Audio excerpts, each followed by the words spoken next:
ദൈവനാമത്തിന് മഹത്വം ഉണ്ടാകട്ടെ. ഇന്ന് നമ്മൾ ധ്യാനിക്കാൻ പോണ വചനം ലൂക്കോസിൻ്റെ 11:11. ഞാൻ നിങ്ങളോട് പറയുന്നു, എന്നാൽ നിങ്ങളിൽ ഒരു അപ്പനോട് മകൻ അപ്പം ചോദിച്ചാൽ അവന് കല്ല് കൊടുക്കുമോ?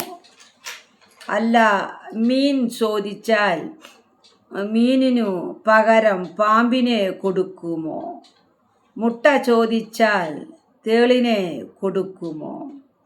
അങ്ങനെ ദോഷികളായ നിങ്ങൾ നിങ്ങളുടെ മക്കൾക്കു നല്ല ദാനങ്ങളെ കൊടുപ്പാൻ അറിയുന്നു എങ്കിൽ സ്വർഗസ്ഥനായ പിതാവ് തന്നോട് യാചിക്കുന്നവർക്ക് പരിശുദ്ധാത്മാവിനെ അത്ര അധികം കൊടുക്കും.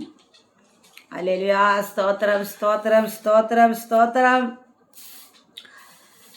ദൈവമേ സ്തോത്രം. ഹല്ലേലൂയ. എന്നെ കേൾക്കുന്ന ദൈവമക്കളെ, നമ്മുടെ മക്കൾക്ക് നമ്മൾ വസ്ത്രം കൊടുക്കണു, ആഹാരം കൊടുക്കണു, വിദ്യാഭ്യാസം നേടിക്കൊടുക്കണു, വീട് കെട്ടി കൊടുക്കണു, സ്ഥലം മേടിച്ചു കൊടുക്കണു, പഠിപ്പിച്ച് വിദേശത്തേക്ക് പറഞ്ഞു വിടണു. ഇങ്ങനെയൊക്കെ നമ്മൾ ചെയ്യുമ്പോൾ സ്വർഗസ്നായ പിതാവ് പറയാണ് പരിശുദ്ധാത്മാവിനെ അത്രേ ദാനമായി കൊടുക്കുന്നു. ഹല്ലേലൂയ. സ്തോത്രം. അറിവ് ലോകത്തിൽ മാത്രമേ നോക്കുകയുള്ളൂ. ജ്ഞാനം അങ്ങനെയല്ല, സകലത്തെയും നോക്കൂ. ഹല്ലേലൂയ. പരിശുദ്ധാത്മാവ് നമ്മുടെ ഉള്ളിൽ വരുമ്പോൾ എന്നെ കേൾക്കുന്ന ദൈവമക്കളെ, നമുക്ക് ജ്ഞാനം വരും, തെളിഞ്ഞ ബുദ്ധി വരും, അറിവ് വരും.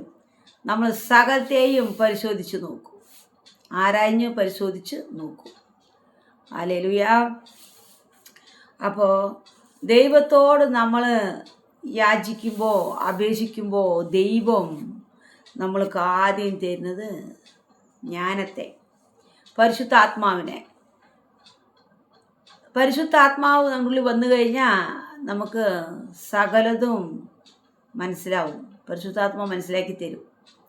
അപ്പോൾ ദൈവത്തോട് യാചിക്കുന്നവർക്ക് ദൈവം പരിശുദ്ധാത്മാവിനെ അത്രേ ദാനമായി നൽകുന്നു. ഹല്ലേലൂയ. സ്തോത്രം. പരിശുദ്ധാത്മാവ് വന്നു കഴിഞ്ഞാൽ ലോകത്തിൻ്റെ ചിന്തകൾ നമ്മൾ അകപ്പെടാണ്ട് ജ്ഞാനമുള്ളവരായി ജീവിക്കും ദൈവമക്കളെ. അല്ലെങ്കിൽ നമ്മൾ ഈ ലോകത്തിലിരിക്കുന്ന ജനങ്ങളെ പോലെ ആക്രാന്തം പിടിച്ച് ലോകത്തിലേക്ക് ഓടും. രാപ്പകൽ ഉറക്കമൊഴിച്ച് കാശുണ്ടാക്കണം, പണം ഉണ്ടാക്കണം, ബിസിനസ് ചെയ്യണം, വലിയ വീട് കെട്ടണം, കാറ് വാങ്ങണം, ബംഗ്ലാവ് കെട്ടണം, ബാങ്ക് ബാലൻസ് ഇടണം എന്നൊക്കെയും ആർത്ത് മൂത്ത് അവനക്ക് 60 വയസ്സായാലും ശരി, 70 വയസ്സായാലും ശരി, അവൻ്റെ ആർത്തി അടങ്ങില്ല. അങ്ങനെയാണ് ഓടിക്കൊണ്ടിരിക്കുന്ന ജനങ്ങൾ. ദൈവത്തിൽ ആശ്രയിക്കുമ്പോൾ, ജ്ഞാനം വരുമ്പോൾ, ജ്ഞാനം സകലത്തെയും ആരാഞ്ഞ് പരിശോധിച്ച് നോക്കും. അപ്പം നമ്മൾ തെളിഞ്ഞ ബുദ്ധിയുള്ളവരായി ജീവിക്കും ദൈവമക്കളെ. ഈ വചനം ധ്യാനിപ്പാൻ ദൈവം നമ്മൾ സഹായിച്ച കൃപയ്ക്കായ സ്തോത്രം.